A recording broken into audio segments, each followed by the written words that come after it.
Hello, and welcome to Ending Physician Overwhelm. I'm your host, Dr. Megan Mello.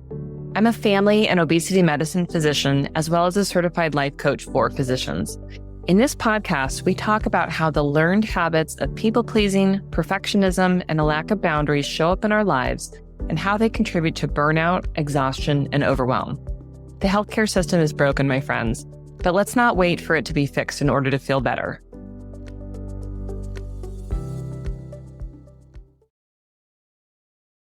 Hello, my friends, and welcome to a very special edition of the podcast. Today we are doing part one of the podcast edition for perimenopausal women physicians of the We Do Not Care Club. Now, if you have no idea what I'm talking about, you need to hop on Instagram and follow Melani Sanders. Just Being Melani is her tag, and she has created a very special club for all of us called the We Do Not Care Club, where she shares all the things that we do not care about as perimenopausal women.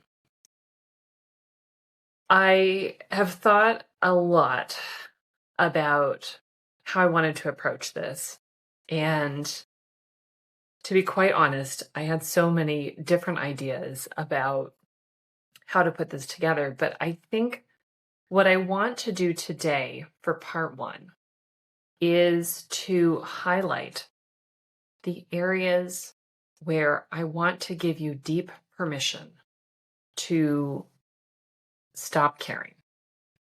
Now, as a coach, as a human, as a physician, as a mom, as a daughter, as a wife, right?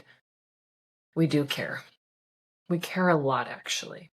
And yet, there are many things that come to us that are asking us to care about them in various ways that we have been pressured or scared into caring about, that I would like for us to let go of.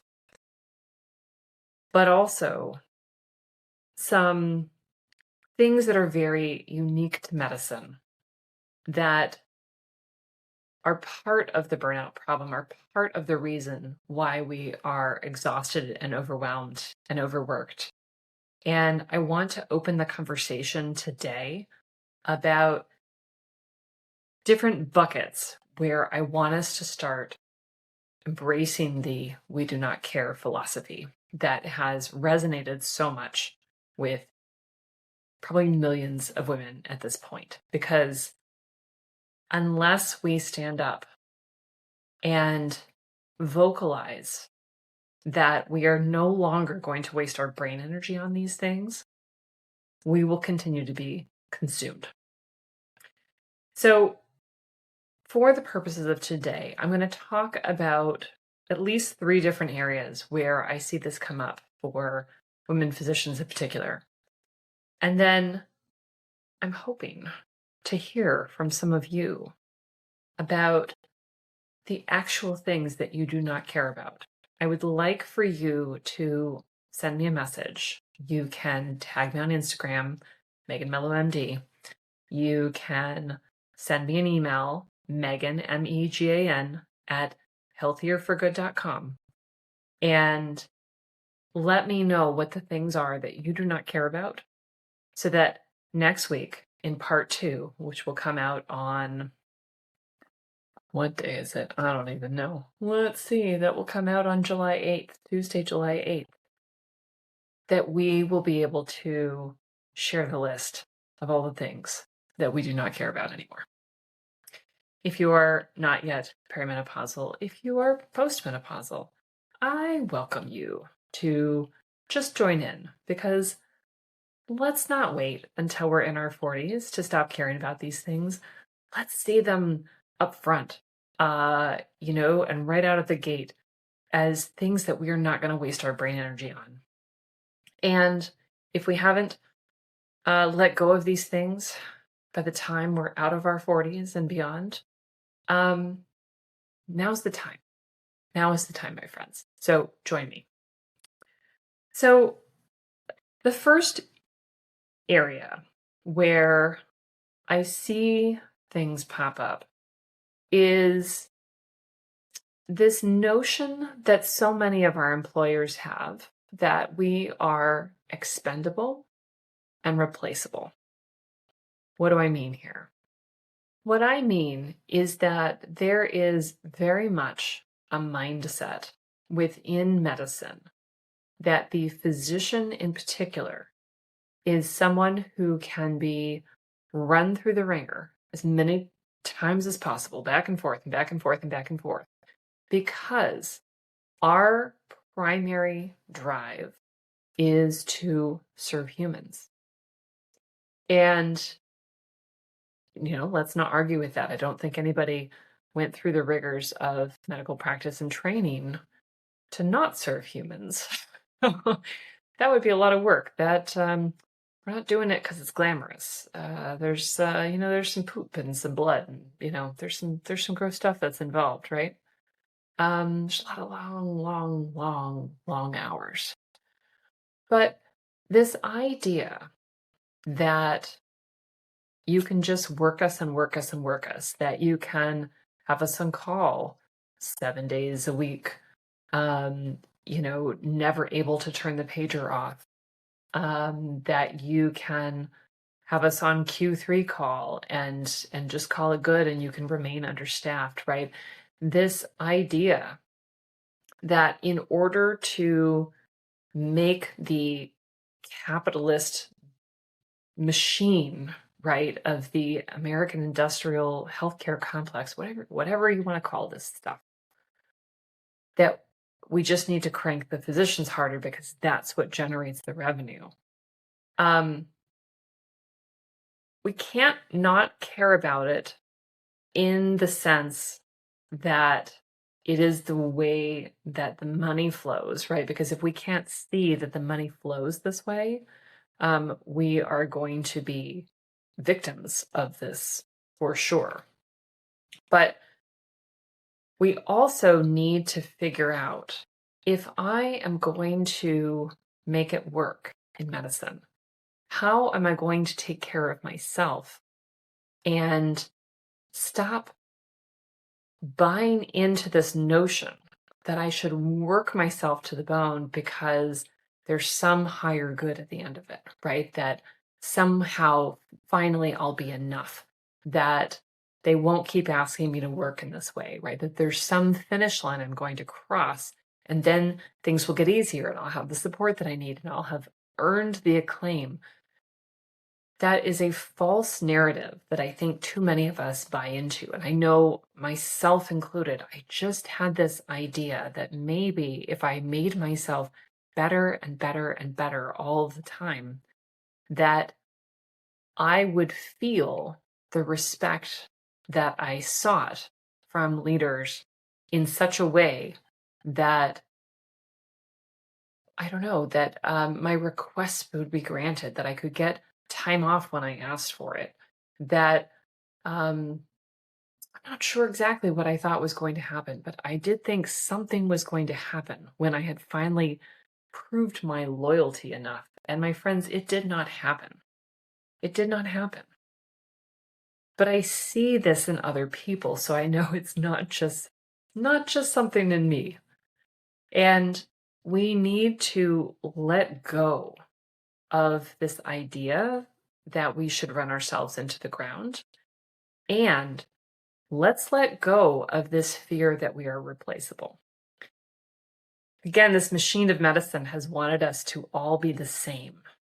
It wants us to just roll along, don't ruffle feathers, always say yes, and always have the same skill set as everybody else so that you're fully replaceable. But that's just not how humans are. And my friends, we are incredibly human. So yes, it might be that there are more physicians in the pipeline behind you. Yes, there might be that, during tough hiring times, like which is going on right now, right? Most places are in a hiring freeze. And yet, there are also incredible staffing shortages everywhere, which is just a total mess. I digress.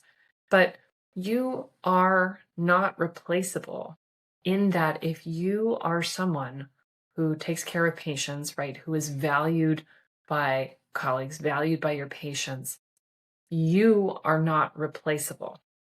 Yes, perhaps they are going to hire somebody into your role, and that person may or may not have your same level of training, but they certainly don't have your special sauce of expertise, experience, and the care that you bring.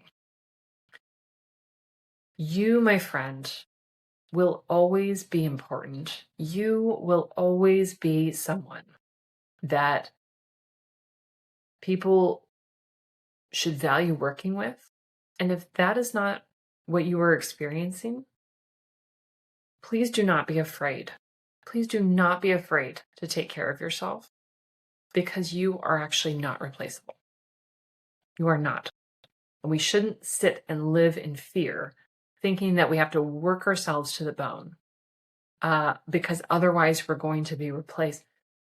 If they lose us, meaning we decided to leave, then they have lost us and we are not replaceable. Can you imagine for just a moment what would happen if all of the women physicians in this country stood up and walked out the door and said, we're not doing this anymore. We are not playing by this game anymore. What on earth would happen? No, is that going to happen? No, it's not. But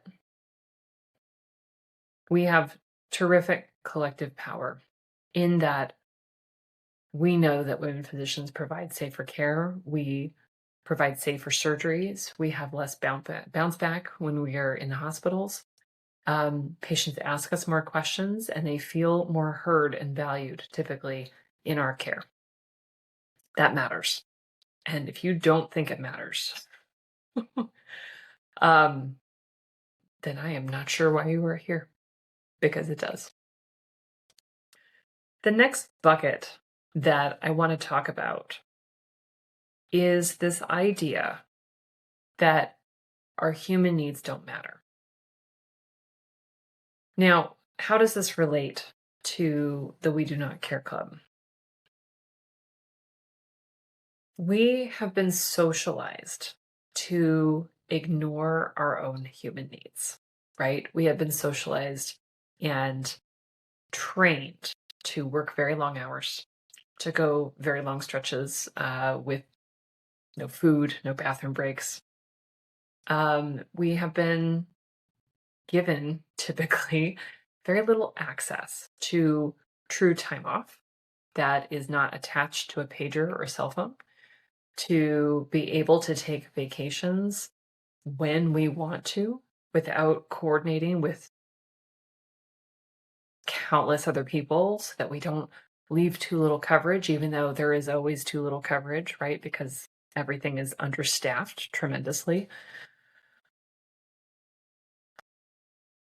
That we feel tremendous guilt, right? When we call out sick because we are sick, or our child is sick, or we have cancer, or,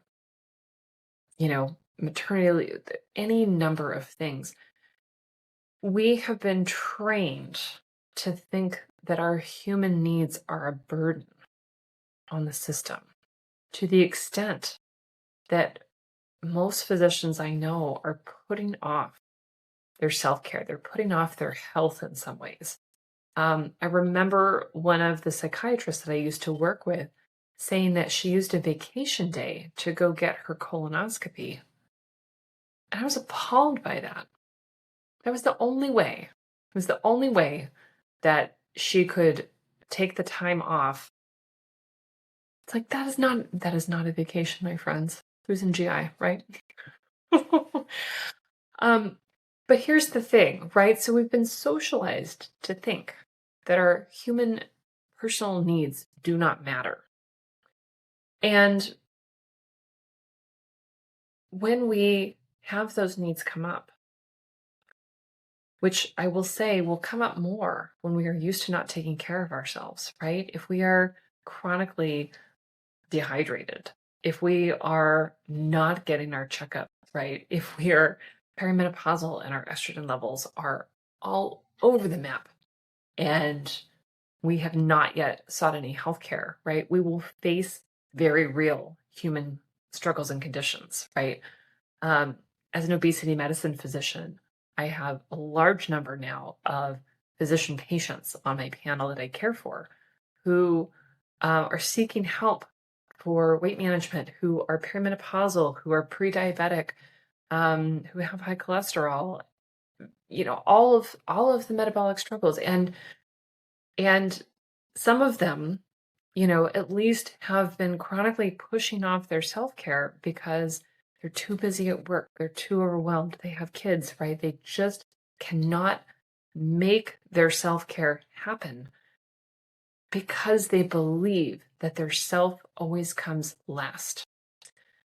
We need to embrace the We Do Not Care Club here and say, we do not care that you think that this is how much I should work. We do not care that you think that I need to have inbox zero. We do not care that you think that you don't have to staff me to help support the thousands of patients I have on my panel in order to provide safe and adequate care. We cannot accept that as a reason not to care for our own human needs and bodies, right? We need to have time off. And I mean real time off. And that includes hours when you're off the clock, but it also includes vacation and sick leave and adequate maternity leave, right? It includes all of those things. But you will have to embrace the We Do Not Care Club in standing up to the pushback that you're going to get when you are taking care of yourself and people see that as a problem, right? Because it is in the way of something that they want, right? They want more of your time. They want you doing things in a certain way and without the support, because that's just not very efficient, is it, right? Ugh. We have to let go of this idea that we come last, because eventually we won't be able to stand up and deliver the care, right? If you do not care for yourself, you are not going to be able to continue to show up day after day, week after week, year after year. You have to start taking care of yourself. So embrace that we do not care. We do not care that you think that this is the number of hours that I should work. We do not care that you think that Q3 call for years at a time is totally doable. We do not care. No, we are not going to do that. We are not going to continue to sacrifice our health in order to prevent you from having to hire someone else. It's not okay. All right. The third area where I see this coming up is that we are valued for our critical thinking skills. Now, there's a lot of hubbub about AI, right? And what is AI in medicine going to be able to do? Some people will see it as a threat. Some people will see it as a tool. But AI, as good as it is not the same as a human sitting and trying to interpret and listen to the words of another human. Now, let's just put aside AI because I don't really want to go down that rabbit hole. But being cared for by a human requires critical thinking on behalf of the human. I think we have all probably had care experiences where someone was not using critical thinking, where someone was just checking a box and not using their brain. And we want to be the people who are thoughtful, who are running a nice balance between not over evaluating, but also not under thinking, right? Our critical thinking skills are incredibly valuable. However, when we are using critical thinking skills to ask questions, to give pushback or feedback, and it is counter to what our leadership wants, or I don't know, insurance companies or any number of things. There, the critical thinking is not valued. And in fact, we often receive quite a bit of censure, blame, gaslighting, um, and just flat out judgment. It's a weird position to be in where we are paid to use our brain. We are paid to be thoughtful. Are paid and valued to be able to take in a large amount of information that is often messy and not organized and be able to interpret the words that people say and the physical findings that we can diagnose, right? And the labs and put all of those pieces together and be able to come up with an idea of what is going on in this human body in front of us, right? Critical thinking skills, so important here. And yet, when it comes to critically evaluating the new clinic policy or wondering why the new clinic policy is not being followed, right? When people are knocking on their door and like, well, they checked in 16 minutes late, and I know the office policy says 15 minutes, but I just thought I would come and check. This is a problem. This is a problem where people do not like us speaking up. They do not like us not just saying yes, ma'am, right, to whatever new policy is being implemented. They do not want our critical thinking skills to be used in a way that will challenge them in any way. Do you see this juxtaposition where we are both honored for our critical thinking skills, but also censured for them? We need to embrace some we do not care here for the pushback, for the feedback that we are not being a team player. We need to have a bit of, I'm just going to call it, we do not careness about that in order to keep with our boundaries, in order to advocate for safe care. And it's not always going to go well. It's not always going to go well. We've all heard stories, right, of physicians being replaced by mid-levels in large amounts. And it's not the same. It's not the same.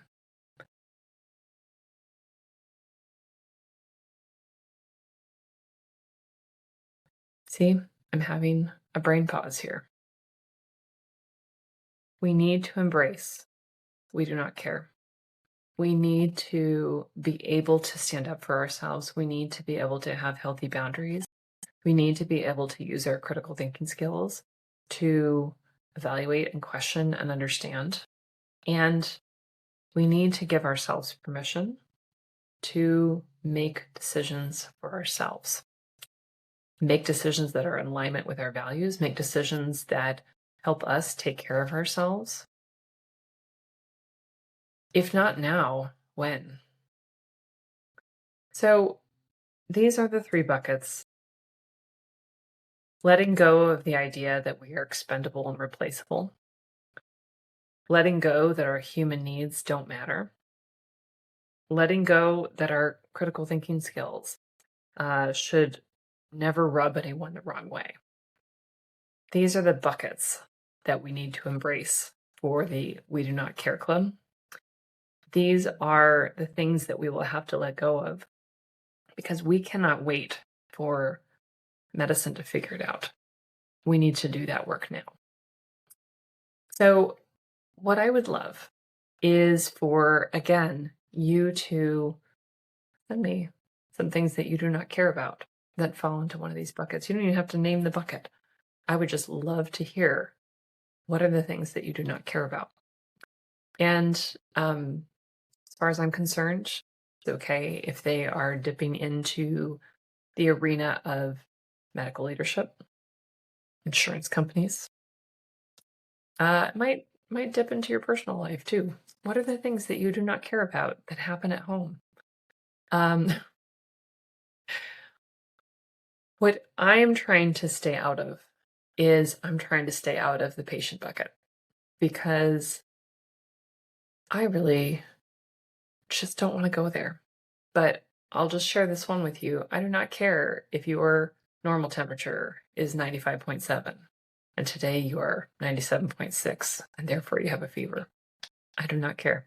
That is one thing I solidly do not care about. All right, my friends. This was a little bit off the beaten path. I hope that you will send me some of the things that you do not care about. I hope to be able to share that for the episode that comes out on July 8th. I hope that you know that I do care about you. Until next time, take care.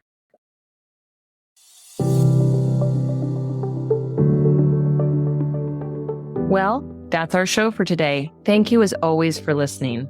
To learn more about my coaching programs, head to www.healthierforgood.com. And if you love this podcast, please drop us a review on iTunes or support the show by clicking the link in the show notes. Until next time, take care.